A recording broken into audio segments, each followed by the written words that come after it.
Sa loob mismo ng kanyang opisina, binaril ang may-ari ng isang security agency sa Caloocan. Ang salarin nagpanggap daw na aplikante sa pagka-security guard. Nagbabalik si James Agustin. Dalawang tama ng bala ng baril sa ulo ang kumitil sa buhay ng 42 anyos sa lalaking negosyante sa Barangay 172, Camaring, Caloocan City. Ang krimen nangyari sa opisina ng isang security agency.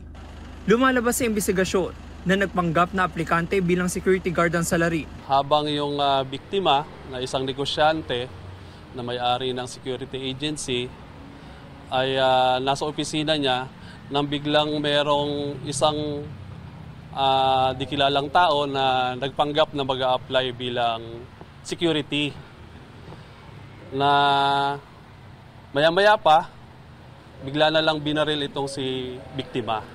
Bagong insidente, nahuli kang salarin na nakasakay sa motorsiklo papunta sa opisina ng security agency. Walang plaka ang motorsiklo na kanyang ginamit. Yung suspect po, more or less ang height po 5'4 to 5'6 po.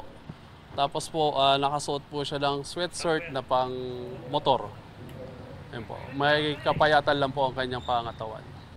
Sa ngayon, iniimbestigahan pa ng pulisya ang motibo sa krimen. Ito ang unang balita. James Agustin para sa GMA Integrated News.